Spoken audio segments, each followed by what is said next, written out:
Bismillahirrahmanirrahim. Assalamualaikum warahmatullahi wabarakatuh.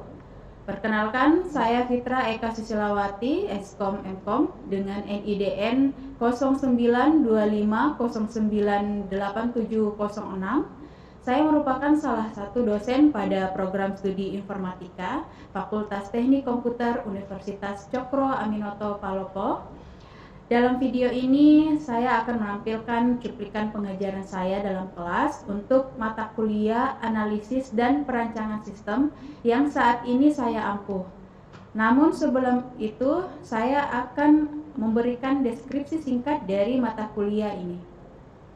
Analisis dan perancangan sistem merupakan salah satu mata kuliah wajib program studi dengan bobot 3 SKS dengan kode mata kuliah KM117. Mata kuliah analisis dan perancangan sistem ini merupakan mata kuliah yang memberikan pengetahuan kepada mahasiswa terkait tahapan analisis dan perancangan dalam pengembangan perangkat lunak. Adapun capaian lulusan program studi yang dibebankan pada mata kuliah ini adalah CPL 1 menunjukkan sikap bertanggung jawab atas pekerjaan di bidang keahliannya secara mandiri. CPL 2 menguasai konsep teoritis bidang pengetahuan informatika secara umum dan konsep teoritis bagian khusus dalam bidang pengetahuan secara mendalam, serta mampu memformulasikan penyelesaian masalah prosedural. CPL 3 mampu menerapkan pemikiran logis, kritis, sistematis dan inovatif dalam konteks pengembangan atau implementasi ilmu pengetahuan dan teknologi yang memperhatikan dan menerapkan nilai humaniora yang sesuai dengan bidang keahliannya. CPL 4 menguasai konsep dan prinsip-prinsip pembuatan perangkat lunak dalam bahasa pemrograman umum maupun bahasa pemrograman berorientasi objek, mobile, IoT yang memenuhi berbagai parameter kualitas secara teknis maupun manajerial. Berdasarkan capaian lulusan program studi yang dibebankan pada mata kuliah, maka capaian pembelajaran mata kuliah analisis dan perancangan sistem ini yaitu CPMK 1 mampu menjelaskan konsep teoritis bidang pengetahuan analisis dan perancangan sistem secara umum dan teoritis. CPMK 2 mampu menganalisis kelemahan dan kebutuhan sistem. CPMK 3 mampu membuat rancangan sistem informasi atau sistem terkomputerisasi. CPMK 4 menunjukkan sikap bertanggung jawab atas pekerjaan di bidang keahlian secara mandiri. Keempat CPMK ini kemudian diturunkan ke dalam 11 sub CPMK yang lebih detail dan memperlihatkan secara langsung bahan kajian yang akan diajarkan di setiap pertemuan. Ke-11 sub CPMK tersebut meliputi sub CPMK 1 mampu menjelaskan konsep dasar sistem. Sub CPMK 2 mampu menjelaskan stakeholder sistem informasi. Sub CPMK 3 mampu menjelaskan metodologi pengembangan perangkat lunak. Sub CPMK 4 mampu menjelaskan tahapan analisis kelemahan sistem. Sub CPMK 5 mampu menjelaskan proses analisis kebutuhan sistem. Sub CPMK 6 mampu menganalisis kelemahan sistem dari kasus atau permasalahan sistem. Sub CPMK 6 mampu menganalisis kelemahan sistem dari kasus atau permasalahan sistem. Sub CPMK 7 mampu menganalisis kebutuhan sistem dari kasus atau permasalahan sistem. Sub CPMK 8 mampu menjelaskan tahapan perancangan sistem. Sub CPMK 9 mampu membuat rancangan sistem berbasis objek dengan UML. Sub CPMK 10 mampu membuat rancangan data atau basis data. Sub CPMK 11 mampu membuat rancangan antarmuka sistem. Bahan kajian dalam mata kuliah ini adalah 1. Konsep dasar sistem informasi, 2. Stakeholder sistem informasi, 3. Metodologi pengembangan sistem, 4. Analisis kelemahan sistem, 5. Analisis kebutuhan sistem, 6. Perancangan sistem berbasis objek, 7. Perancangan data atau basis data, 8. Perancangan antarmuka. Adapun sumber pustaka utama, yang pertama itu adalah Pressman dengan judul Pendekatan Praktisi Rekayasa Perangkat Lunak, Jugianto dengan judul Analisis dan Desain Sistem Informasi, dan Al-Fatah Hanif dengan judul Analisis dan Perancangan Sistem Informasi. Sumber pendukung lainnya seperti jurnal dan artikel ilmiah dan juga video tutorial. Tools-tools pendukung ada Tools Unified Modeling System untuk perancangan model sistem dan Figma digunakan untuk perancangan antarmuka. Adapun model pembelajaran yang saya terapkan pada pembelajaran yaitu DIA yang merupakan singkatan dari Delivery, Interaction, dan Assessment. Dalam bentuk pembelajaran, studi case, dan juga project based learning. Proses delivery atau proses penyampaian materi kepada mahasiswa saya lakukan dengan menyampaikan materi di dalam kelas melalui media pembelajaran berupa PPT, video, termasuk unjuk kerja dalam perancangan dengan tools-tools pendukung. Kemudian selanjutnya interaksi. Interaction merupakan interaksi antar dosen dengan mahasiswa ataupun interaksi antar sesama mahasiswa melalui kegiatan diskusi dengan kelompok kecil yang terdiri dari 5-6 orang untuk berdiskusi dalam proses memahami materi yang dibahas. Kemudian asesmen merupakan proses pemberian tugas kepada mahasiswa yang bertujuan untuk mengukur tingkat pemahaman mahasiswa dalam memahami materi pembelajaran yang dibahas.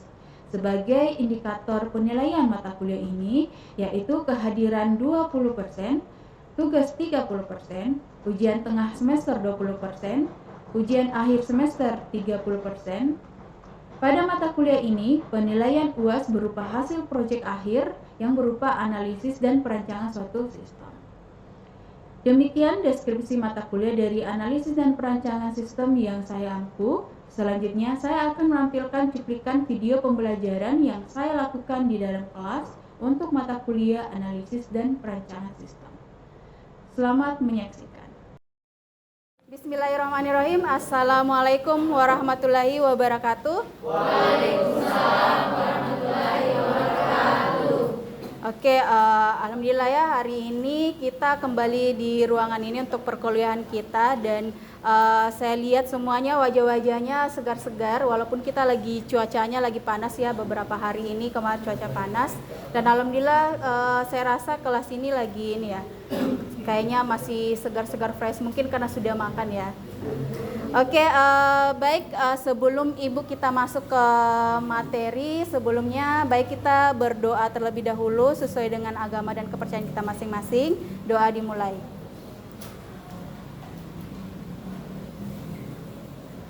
Selesai. Oke ya, untuk hari ini nanti sebelum untuk mulai perkuliahan Ibu mau absen dulu ya.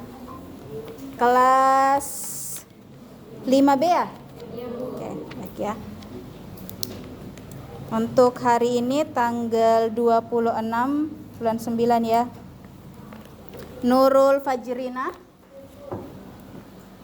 Mita Cahyani, Anwar. Oke, baik, sebelum Ibu masuk ke materi pokok kita, sebelumnya Ibu mau tanya-tanya tentang pertemuan sebelumnya. Oke. Minggu lalu kita sudah bahas apa? Ada yang masih ingat yang minggu lalu kita bahas apa? Metodologi pengembangan perangkat. Nah, di metodologi perangkat lunak itu ada beberapa yang minggu lalu kita bahas metodologinya. 5. Oke, yang pertama apa? Terus incremental, prototype, spiral, dan scrum. Ya, jadi itu 5 metodologi pengembangan perangkat lunak yang biasanya kita gunakan dalam pengembangan perangkat lunak ya. Nah, kalau di metode pengembangan waterfall, nah apa sih sebenarnya metodologi pengembangan waterfall itu? Ada yang masih ingat? Siapa yang boleh angkat tangan? Siapa boleh? Ada yang masih ingat? Oke, silakan. Hasil ini melakukan pendekatan secara sistematis dan dimulai dari analisis, desain, coding, testing, dan pemeliharaan. Ya, jadi tahapan-tahapan dari waterfall itu kita mulai dari analisis, kemudian dimulai dari dilanjutkan dengan desain, coding, kemudian implementasi dan juga ada yang namanya pemeliharaan.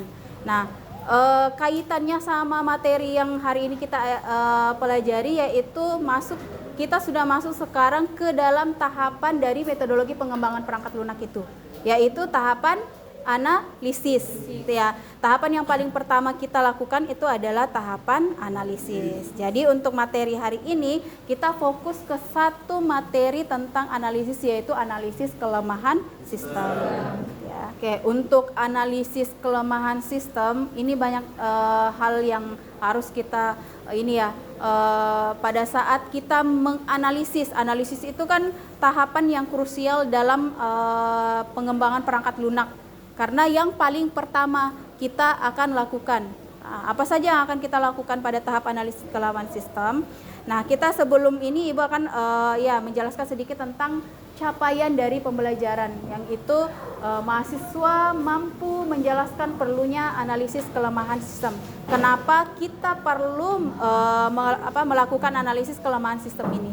Kemudian kalian mampu menjelaskan tahapan analisis kelemahan sistem dengan menggunakan analisis PICES. Jadi respon time ya, throughput itu adalah bagaimana jumlah pekerjaan yang bisa diselesaikan selama jangka waktu tertentu, dan juga respon time adalah waktu yang dibutuhkan antara suatu transaksi dengan respon yang diberikan kepada transaksi tersebut. Jadi misalkan pada saat kalian klik print, responnya itu dia langsung cepat untuk mencari data yang akan kalian cetak gitu ya. Jadi respon time-nya setiap waktu yang dibutuhkan ya, setiap proses. Oke, untuk informasi itu biasanya kita ukur itu adalah kualitasnya, kualitas dari informasi. Nah, kalau kita mengukur kualitas informasi seperti yang minggu lalu sudah kita sampaikan tentang terkait dengan informasi, yaitu akurat, relevan, sama tepat waktu. Ya kan, kalau informasi itu kan kalau biasanya kayak kalau tidak akurat, ini biasanya hoax itu ya kan. Nah, kapan dikatakan informasi itu akurat? Kalau bebas dari kesalahan. Nah, di sistem supaya bebas dari kesalahan biasanya kita kelola di database, misalkan apakah informasi itu relevan. Nah, kalau relevan itu sesuai dengan yang dibutuhkan. Apa yang dibutuhkan akan ditampilkan apa yang sesuai dengan kebutuhannya. Terus tepat waktu informasi itu semakin baik kalau sesuai dengan kebutuhan kita. Kalau kita butuhnya hari ini, informasi tersebut diperoleh hari ini, jangan tidak menunggu lagi besok baru dikasih, seperti itu ya. Jadi itu delay suatu informasi, sama halnya kayak koran ya kan. Koran itu semakin sore, kalau pagi kan pasti harganya 20.000, pas sore-sore itu sudah tidak sisa 5.000. Terus kalau sudah berminggu-minggu sudah jadi pembungkus gorengan, saking informasi itu harus tepat waktu ya, seperti itu. Kemudian untuk dari sisi ekonomi itu biasanya kita, kalau ekonomi itu biasanya berhubungan sama pengembangan biaya-biaya ataupun juga pasar ataupun juga biasanya jumlah pesanan. Nah, itu biasanya yang difokuskan ke dalam sesi ekonomi juga tuh. Selanjutnya untuk kontrol atau keamanan, ini tuh biasanya tentang privacy data ya, berhubungan lagi tentang hubungannya juga sama informasi. Bagaimana data itu tersimpan konsisten dan tidak ada perulangan ataupun juga tidak ada proses error pada saat pemrosesan. Biasanya errornya itu baik dari human error ataupun mesin ataupun juga error dari perangkat lunak. Jadi bagaimana hal-hal ini kita soroti dari sisi keamanan dan kontrol yang berhubungan sama data atau informasi. Kemudian dari segi efisiensi, ini tuh biasanya apakah data yang kita miliki itu kalau berbicara tentang efisiensi kan bagaimana kita menghasilkan output yang sebanyak-banyaknya tapi sumber daya kita sekecil mungkin ya. Jadi biasanya di sini kita akan menanyakan apakah pemrosesan yang sistem yang lama itu apakah memang sudah optimal, apakah sudah efisien gitu ya kan. Kalau belum belum optimal, kita harus optimalkan dengan menggunakan apa gitu ya. Jadi pada saat kalian mengukur efisiensi suatu sistem, kita fokusnya ke proses optimalisasi ya, data. Kemudian untuk dari sisi layanannya itu sendiri, nah ini berhubungan sama yang namanya pelayanan ke konsumen atau dalam hal ini klien atau user atau pengguna. Jadi berhubungan sama penggunanya nanti atau klien. Jadi bagaimana sistem lama tersebut dari sisi pelayanan. Apakah dari sisi pelayanan ke konsumen atau sudah baik, apakah ke karyawan atau di level manajemennya itu sudah baik ya. Jadi itu tadi analisis kelemahan sistem yang lama dengan menggunakan analisis PCS. Oke, sampai di sini ada yang mau ditanyakan? Oke, yang di belakang. Silakan berdiri. Bagaimana penggunaan kertas atau pencatatan data pada buku masih dalam kategori apa, Bu? Yang pencatatan ya, yang biasanya kalau proses manual ya, proses pencatatan di buku atau ini ya. Oke, silakan boleh diduduk kembali. Nah, kalau pencatatan atau penggunaan kertas itu juga biasa salah satu menjadi kelemahan di sistem yang tidak terkomputerisasi ya biasanya ini. Itu biasa kita kalau dibuat sistem itu kita usahakan untuk paperless. Nah, biasanya ini kita terkait sama namanya efisiensi. Oke, dipaham ya? Oke, selanjutnya kita akan masuk ke ini ya. Kita ada studi kasus lah. Ada siapa yang sering ke perpustakaan?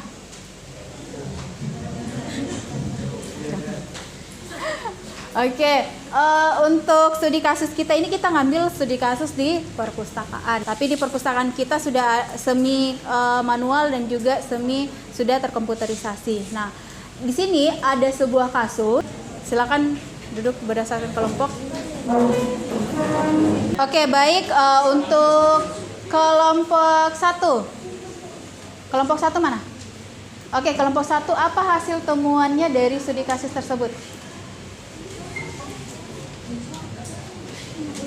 Kelompok 1. Ini tadi masalahnya tentang ini ya. Biasanya ada masalah yang di perpustakaan. Oke, kelompok 1 temuan masalahnya apa? Dari sisi apa yang kita mau bahas? Oh, dari sisi kinerja ya. Oke, silakan.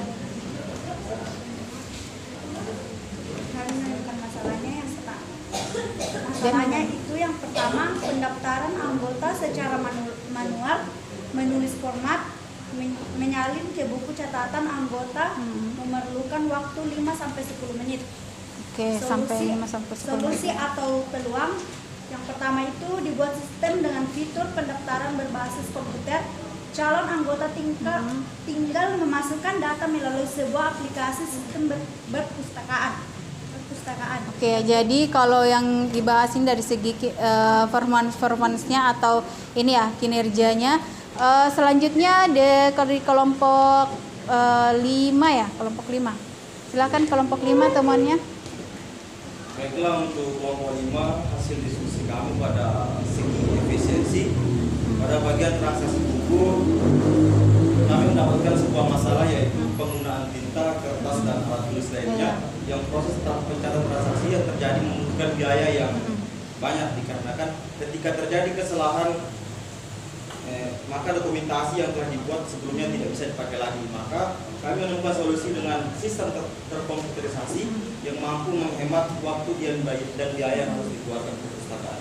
Oke, baik itu ya. Tadi kalau berhubungan sama efisiensi, bagaimana kita menggunakan sumber daya seminimal mungkin untuk menghasilkan fungsional yang besar ya. Nah, dari segi efisiensi dalam hal kasusnya kita itu berhubungan sama paperless ya, biar kita itu tidak menggunakan biaya kertas atau tinta untuk mencatat dan lain-lain, beli buku, beli kertas, beli ini, padahal itu bisa dalam bentuk dikerjakan dalam bentuk paperless, yang nanti kalau sudah terkomputerisasi kita bisa sisa menyebarkan dalam bentuk file gitu ya, baik itu disimpan di hard drive ataupun di the cloud misalkan. Jadi itu lebih meminimalisir dari segi penggunaan biaya-biaya yang tidak perlu ya, ditekan di sisi biaya. Oke. Baik, untuk diskusi hari ini untuk kasusnya kita perpustakaan kita sudah mendapatkan solusi dari 5 kita sudah melakukan analisis kelemahan dari sistem yang ada. Kalian sudah menemukan masalah-masalah dan juga memberikan solusinya. Nah, dan sebenarnya kalau untuk menemukan kelemahan dari sistem itu kita harus betul-betul detail ya. Sama halnya tadi di bagian di kelompok 1 itu dia menemukan masalahnya itu di bagian pencatatan, misalkan di bagian pencatatan otomatis si karyawannya gitu kan. Kemudian di kelompok lainnya juga itu di bagian user ya, di kelompok 2 tadi kayaknya di bagian pengguna. Jadi ini semua harus kita lihat siapa sih sebenarnya. Pertama itu yang harus kita teliti atau yang kita analisis itu adalah personalnya gitu ya, orang-orang yang bekerja atau instansi. Misalnya kan kalian misalkan sudah buat proyeknya, nanti kan kalian sudah ada tugas proyeknya masing-masing ya. Nah, tugas proyeknya itu kan kalian akan sesuai dengan judulnya akan melakukan analisis. Misalkan kalian ingin membuat misalnya kayak kelompok 5 ya, kalau nggak salah itu aplikasi website ya proyeknya. Website desa misalkan. Nah, di desa itu kalian harus tahu siapa yang kalian mau teliti. Pertama itu adalah orang di kantor desa. Kemudian selain itu adalah masyarakat desanya. Jadi harus dilihat dulu apa sih yang masalah yang ditemukan di kantor desa sama permasalahan yang dialami sama masyarakat desa. Nah, itu salah satu contoh kalau kalian ingin melakukan analisis kelemahan. Semuanya dicari masalah di setiap titik. Ya, jangan cuman satu saja. Banyak dari penelitian sebelum penelitian yang kalau kalian baru mau mengajukan judul ini biasanya senior itu sering-sering temukan masalahnya itu di satu poin saja, di satu misalnya kayak di desa saja, dia tidak pikirkan masyarakat desanya bagaimana. Misalkan mau bikin website desa, ternyata di desanya itu luas cakupan desanya itu ada beberapa yang tidak terkoneksi internet ya. Aplikasinya tidak sesuai dong ya. Jadi untuk menganalisis kelemahan itu betul-betul diteliti sampai ke pengguna paling awalnya. Nah, kan biasanya kalau di level manajemen itu ada yang tingkat atas, tingkat bawah. Jadi semuanya itu harus diteliti. Jangan cuma satu objek saja yang harus kalian, tapi semuanya ya. Dan secara rinci dari sisi performance, information, ekonomi, kontrol, efisiensi dan juga service. Jadi itu yang harus kalian pahami, oke ya. Jadi dan nantinya silahkan lanjutkan lagi diskusinya ya, diskusi di kelas terkait dengan judul proyeknya kalian masing-masing ya. Kalau minggu lalu kalian sudah jelaskan ini ya, proyek yang akan kalian lakukan untuk tugas akhirnya nanti. Nah, ini kita mulai dari analisis karena seperti yang sudah di metodologi pengembangan yang kita lakukan pertama kali itu adalah analisis ya, analisis kelemahan sistem. Jadi silahkan didiskusikan tentang analisis kelemahan di proyeknya masing-masing. Kemudian minggu depan itu kita presentasikan. Jadi masing-masing kelompok presentasikan dari sisi piecesnya apa kelemahan dari tugas proyeknya. Oke ya. Dipaham tugasnya? Oke, alhamdulillah kelas hari ini kita sudah menyelesaikan studi kasusnya dengan baik. Kemudian biasanya ini petua terakhir ya sebelum kita mengakhiri perkuliahan hari ini, itu biasanya great things in business is never done by one person ya. Jadi intinya sesuatu yang besar itu di dalam pekerjaan kita itu tidak akan selesai dengan satu orang, tapi juga akan dia bakalan berhasil atau selesai dengan yang namanya a team of people. Jadi sekelompok orang. Ya. Setelah hari ini kita analis kelemahan, jadi minggu depan kita bahas tentang analisis kebutuhan dari sistem. Analisisnya nanti kita akan lakukan dua analisis kebutuhan, yaitu non fungsional dan juga non fungsional. Nah, jadi silahkan cari-cari bahan, pelajari juga bahan-bahan terkait dengan analisis kebutuhan, biar nanti minggu depan itu kita bahasnya itu fokus ke proyeknya kalian, ya kan? Jadi setelah presentasi kita bahas ke analis kebutuhannya dan juga kalian bisa melakukannya langsung ke kasus sesuai dengan proyek kalian masing-masing. Oke, dipahami ya untuk minggu depan. Baik, dan silahkan untuk minggu depannya insya Allah semua kita bertemu kembali dalam keadaan sehat. Untuk perkuliahan hari ini Ibu akhiri dengan ucapan Alhamdulillahirabbil alamin. Wassalamualaikum warahmatullahi wabarakatuh.